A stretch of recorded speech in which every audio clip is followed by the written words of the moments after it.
Hello.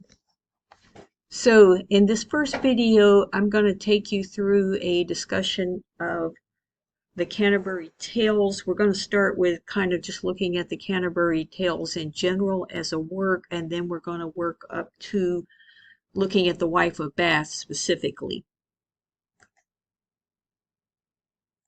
All right, so let's see, moving to the next slide here. So this is where we'll start, which is looking at what the story is actually about. So a common practice of medieval times was the religious pilgrimage, and that's what you see in this illustration.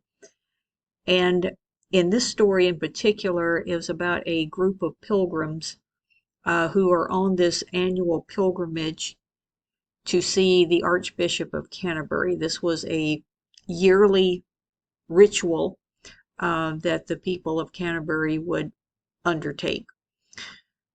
So what would often happen is that you would have a small group of followers, let's say people from a certain village, and they would set out to take this pilgrimage to Canterbury, which was, again, they were mostly on foot. A few of them would have had horses or maybe some sort of conveyance, but most of them would have been on foot. And the reason that they were going on this arduous journey was for some sort of favor, um, something that the archbishop could grant them. A person might be in failing health. They might want prayers for their health so that they can be made well again. Their crops might be failing, something like that. So again, the idea was to take this journey in hopes that the Archbishop of Canterbury would be able to grant them some favor. And then as these pilgrimages, as they would go through these various communities and villages, they would grow in number. They would get larger and larger because people would come out. They'd be curious. Where are you going? Oh, haven't you heard? We're going to see the Archbishop of Canterbury. He can grant you anything you desire. If you're ailing, he can make you well. If your crops are failing, he can make your crops grow. He can bring you riches. Whatever your prayer is, the Archbishop can answer that prayer. So, of course, everybody says, well, that sounds like a really good deal. Let me in on it. So the pilgrimages would grow and grow and grow, right? Until sometimes they amassed into just humongous numbers.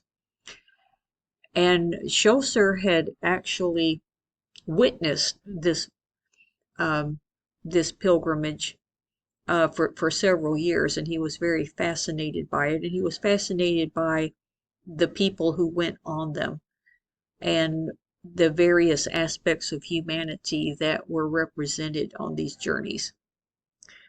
So that's really the impetus for the story, is that we've got these 24 pilgrims who are gathered to embark on this journey.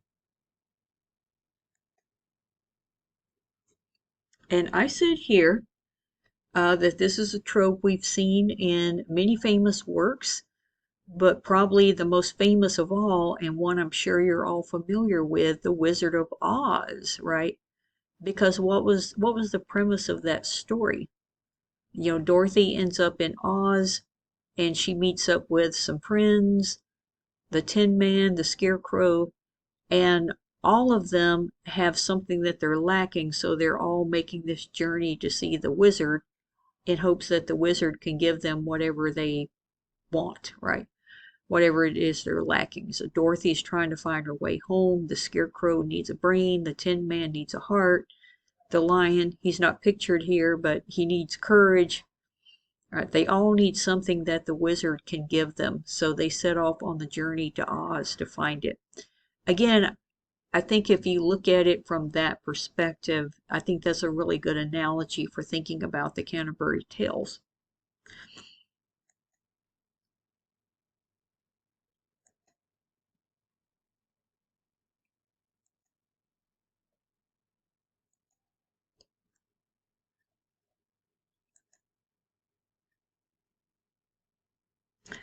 All right, so we're not going to be concerned with all of the pilgrims on this journey.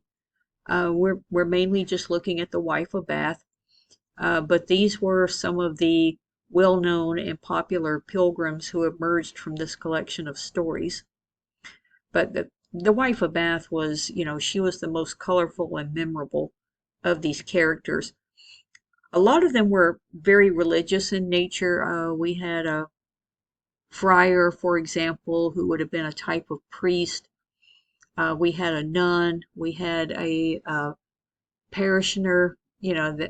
So most of these were sundry religious folks. The wife of Bath is kind of I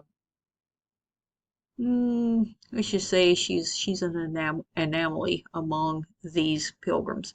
She claims to be very religious, but her views are often in conflict with her fellow pilgrims.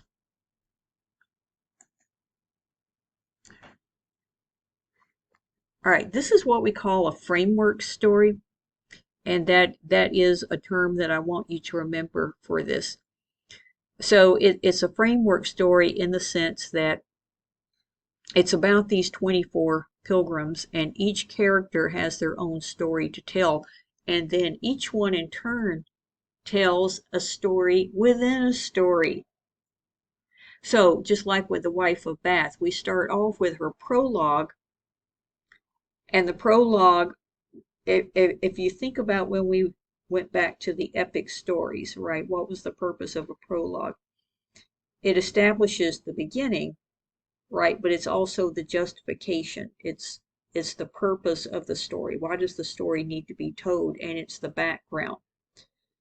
So the way that Chaucer sets up the Canterbury Tales is every pilgrim gets a prologue where we are introduced to their backstory.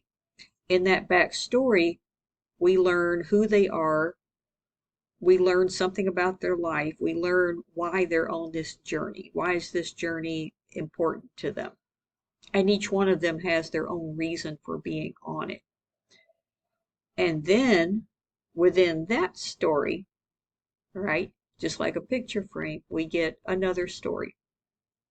And that is some story that they draw from classical mythology that relates in some way to their own story. So it's always like it's like a huge box with Chaucer. These bigger stories and then these little stories contained within them.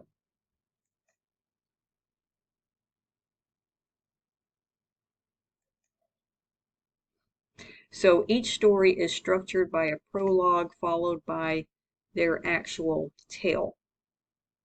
Okay, so most of this is repeating what I've already told you here. But, again, we're going to get the prologue with their background. That's going to give some indication of their personality, but again, more importantly, why they're on the journey. What do they hope to gain from it? And then the tale is that mythical story that in some way echoes the theme of their own lives or their own reason for being on the journey.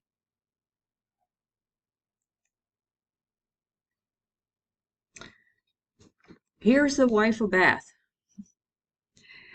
Not surprisingly, the very liberated, strong opinionated, and lusty wife of Bath's tale evokes deep-rooted issues of gender and a woman's place in medieval society.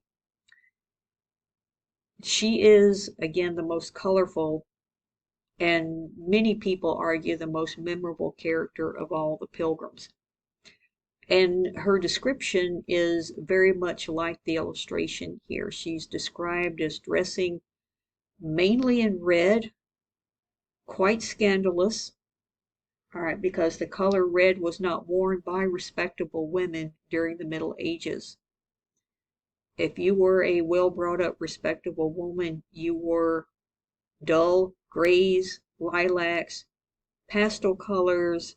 Those were acceptable. If you were a widow in mourning, you would wear black, but you did not wear bright colors like red. You do not wear colors that draw attention to you. In fact, dressing in red would brand you a harlot. Well, Chaucer tells us that the wife of Bath loves her red, and she loves to adorn herself in her red clothing. She loves the attention. She loves to draw attention to herself. She's not a great beauty, according to the description that we get of her. First of all, she's not a young woman.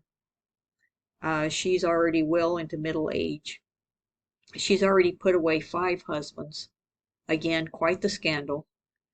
But she's already been married and has, you know, been widowed, I think, 4 times.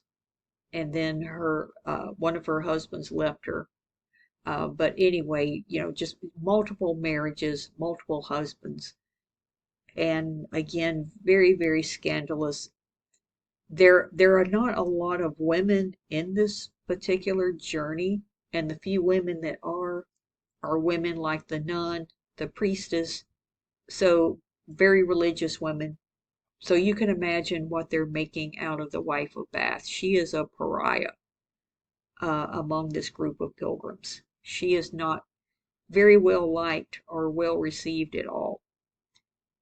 And she's aware of this, and for the most part, she seems to be okay with it because she doesn't alter her views to fit with the rest of society. She thinks that most people are hypocritical in their views, and a lot of what she spends her prologue kind of venting about is the hypocrisy of how male and female roles are perceived. She talks about, for example, why is it that men can get away with infidelity and women can't? Men can have, she speaks of in the Bible how men can have multiple wives, but if a woman has multiple husbands, that is scandalous. Men can have affairs and women can't. Men can have, as much sex as they want, and women can't, or if they do, they're branded a harlot. So she, again, much of her prologue is her just kind of venting and railing about this double standard. Men can do this and women can't, And a big part of what she preaches is what's good for the goose is good for the gander, or what's good for the gander is good for the goose. May have it backwards, but you know what I mean. If men can do it, women should be able to do it also. The story tells us that she has been a victim of domestic abuse.